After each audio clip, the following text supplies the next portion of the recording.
Assalamualaikum warahmatullahi wabarakatuh.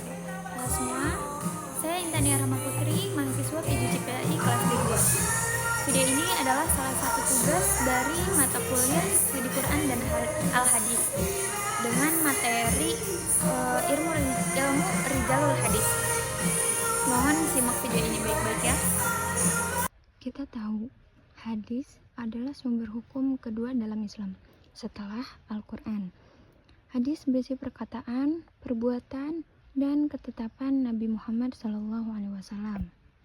Hadis tentang pentingnya sanad. An Ibni Sirin qala, "Inna hadzal ilma dinun fanzuru amman ta'khuduna dinakum." Ibnu Sirin berkata, sesungguhnya ilmu ini adalah agama. Maka lihatlah dari siapa kalian yang mengambil agama kalian. Riwayat Muslim dan Muqaddimah Sahih Muslim.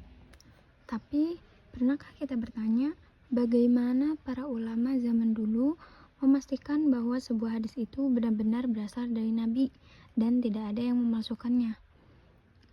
Jawabannya, ada pada sebuah ilmu hebat yang bernama ilmu Rijalul Hadis.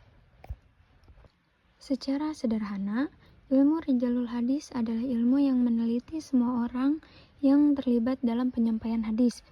Ini adalah ilmu untuk meninjau track record para periwayat hadis atau yang kita sebut sebagai perawi atau rawi. Contohnya, bayangkan seperti Anda melacak paket penting yang dikirim melalui beberapa kurir.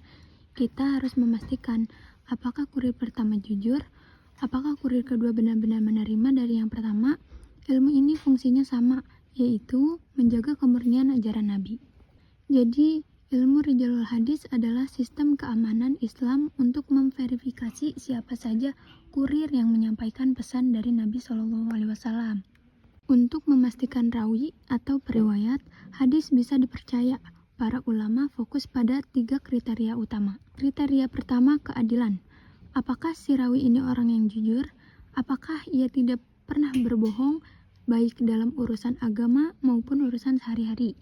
Para ulama mencari tahu rekan jejaknya, karena jika ia berani berbohong kepada manusia, tentu ia dicurigai berbohong tentang hadis Nabi. Kriteria kedua, kekuatan hafalan. Tidak cukup hanya jujur, rawi juga harus punya daya ingat yang kuat. Apakah ia benar-benar mengingat perkataan Nabi secara akurat? Apakah ia teliti saat mencatat? Orang yang sering lupa atau salah-salah saat meriwayatkan akan menurunkan kualitas hadisnya. Kriteria ketiga, ketersambungan sanad. Ini memastikan bahwa setiap rawi dalam rantai itu benar-benar hidup sejaman dan benar-benar bertemu secara serta mendengar hadis dari gurunya. Jika ada satu mata rantai yang hilang atau rawi yang meriwayatkan dari orang yang belum pernah ia temui, maka hadis itu akan bermasalah. Berkat kerja keras ulama hadis yang menerapkan ilmu Rijalul Hadis ini, kita memiliki klasifikasi hadis. Ada hadis sahih yang paling kuat dan terjamin. Hasan, artinya itu baik, dan doif dengan arti lemah. Ini adalah bukti nyata bahwa Allah menjaga agama ini melalui kerja keras para ulama.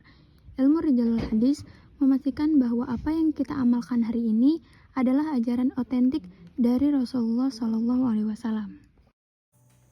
Semoga kita semakin yakin dengan perjuangan para ulama dan semakin yakin terhadap kemurnian ajaran kita. Mungkin cukup sekian penjelasan ilmu Rijalul Hadis dari saya. Kurang lebihnya mohon maaf karena saya juga masih belajar. Wabillahi taufiq wal hidayah. Wassalamualaikum warahmatullahi wabarakatuh.